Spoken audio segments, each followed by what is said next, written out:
12 अंता उपचुनाव, राजे राठौड़ ने झोंका दम, पूर्व विधायक जाट की बैठकों में सांवरिया सेठ के जयकारे। राजस्थान के 12 जिले की अंता विधानसभा सीट पर होने वाले उपचुनाव के लिए सभी पार्टियों ने अपनी पूरी ताकत झोंक दी है। 11 नवंबर को होने वाली वोटिंग से पहले भारतीय जनता पार्टी बीजेपी भी चुनाव प्रचार में कोई कसर नहीं छोड़ रही है। इसी कड़ी में भाजपा प्रदेशाध्यक्ष मदन राठौड़, पूर्व मुख्यमंत्री वसुंधरा राजे सिंधिया और झालावाड़ 12 सांसद दुष्यंत सिंह ने अंता में चुनावी सभाओं को संबोधित किया। राठौड़ बोले, वसुंधरा के बिना नहीं चलता काम। भाजपा प्रदेशाध्यक्ष मदन राठौड़ ने चुनावी रण में पूर्व मुख्यमंत्री वसुंधरा राजे की सक्रियता को रेखांकित करते हुए बड़ा बयान दिया। उन्होंने कहा, पूर्व मुख्यमंत्री नियमित मीटिंग ले रही हैं, उनके बिना तो हमारा काम चलता ही नहीं है। राठौड़ ने ये भी बताया कि मुख्यमंत्री भजनलाल शर्मा भी जल्द ही अंता आएंगे। सरकार की उपलब्धियां गिनाई, कमल खिलाने का संकल्प। कपासन के पूर्व विधायक बद्रीलाल जाट ने अंता विधानसभा क्षेत्र में सांवरिया सेठ के जयकारे के साथ बैठकों का दौर शुरू किया। उन्होंने मुख्यमंत्री भजनलाल शर्मा के नेतृत्व वाली राजस्थान सरकार की उपलब्धियों को गिनाया। जाट ने कहा कि भाजपा सरकार का 18 महीने का कार्यकाल जनसेवा, सुशासन और विकास का स्वर्णिम अध्याय साबित हुआ है, जिसने गरीब, किसान, महिला और युवा हर वर्ग के कल्याण के लिए अभूतपूर्व निर्णय लिए हैं। उन्होंने प्रधानमंत्री नरेंद्र मोदी, मुख्यमंत्री भजनलाल शर्मा, प्रदेशाध्यक्ष मदन राठौड़, पूर्व सीएम वसुंधरा राजे सिंधिया और सांसद दुष्यंत सिंह गप की इच्छा बताते हुए कहा कि कमल का फूल खिले। इस पर जनता ने संकल्प लिया कि वे इस बार बीजेपी प्रत्याशी मोरपाल सुमन को 15,000 से अधिक मतों से विजयी बनाएंगे। सबने आज अपना लोकप्रिय विधायक आदरणीय अपने मोरपाल जी सुमन साहब, एक बार हम सबको समूह एक बार जोरदार स्वागत करें। इनके बारे में परिचय देने की जरूरत नहीं है, पर मैं जो इनके सामने जो कैंडिडेट है, मैं उनके बारे में चर्चा भी नहीं करना चाहता।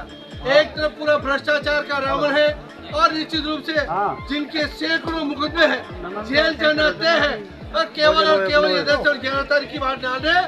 और एक तरफ भगवान की दया से आपा खो चुके हैं और वो अपने आप को भी मानते हैं कि मैं तो जनता से ऊपर हूँ। इसलिए 11 तारीख को अपना सूरज उगेगा, उस सूरज की उगते हुए किरण पे कमल के बटन पर मतदान करके माननीय मोरपाल जी को हमारे हाथ मजबूत करके यशस्वी मुख्यमंत्री भजनलाल जी शर्मा साहब और हिंदुस्तान के शेर नरेंद्र मोदी जी के झोली में कमल का फूल डालने का काम करेंगे।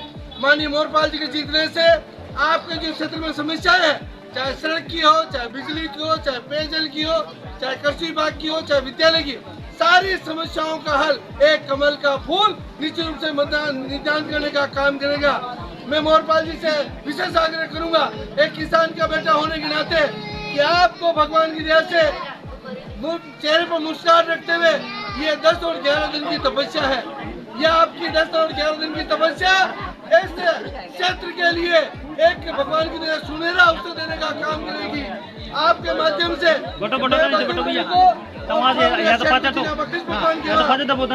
मैं प्रार्थना करना चाहूंगा और आप सबसे आप मेरी कमर कस लिए और इनको 11 या 15,000 से अधिक मतों से जिताएंगे तो आने वाले समय में इस राजस्थान सरकार में हमारे मोरपाल जी इस राजस्थान सरकार में एक मंत्री का एक हिस्सा बनेंगे। माध्यम से एक तरफ जनबल है, एक तरफ धनबल है। ये जनता का चुनाव है। हमारा किसान का नेता, किसान का बेटा जनबल के साथ, जनता के साथ चुनाव लड़ रही है। आप सभी मोरपाल हैं, मोरपाल बन करके कमल के फूल को 11 तारीख को मतदान करेंगे। ऐसा संकल्प करने के लिए हम आए हैं। मैं आप सबसे प्रार्थना करूंगा, मोरपाल जी के सामने आप सभी 10 दिन और 11 दिन के लिए मोरपाल सुमन बन के एक मतदाता को उनसे विनती करके कमल के फूल पर मतदान कराने का काम करेंगे। मैं राजस्थान सरकार के यशस्वी मुख्यमंत्री भजनलाल शर्मा साहब से और हिंदुस्तान के नरेंद्र मोदी से प्रदेशाध्यक्ष मदन जी राठौड़ से प्रार्थना करूंगा कि 3 साल का समय बाकी है और ये कमल का फूल यहाँ खिलता है तो इनको एक लाल बत्ती दे करके इस अंता और हमारे मांगों की मैं माननीय मोरपाल जी सुमन साहब से आग्रह करूंगा कि एक बच्चा, एक माँ, एक बहन आपके लिए पहाड़ में बिछा के खड़ी है। कब 11 तारीख आए और आपके लिए कमल के फूल में मतदान करके ये ऋण उतारने का काम करेंगे और आपकी जिम्मेदारी 11 दिन बाद 2 गुनी नहीं 100 गुना बढ़ जाएगी। इनके सारे दुख दुख में हम खड़े रहेंगे और इनके साथ जो अन्याय कोई करता उसके लिए सबसे पहले हम खड़े रहेंगे।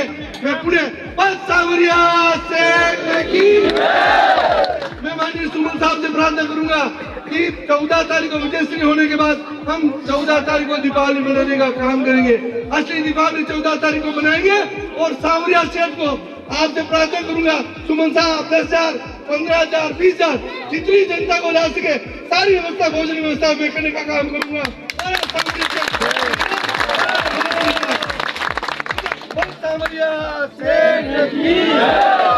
आज मेरे साथ चुनाव में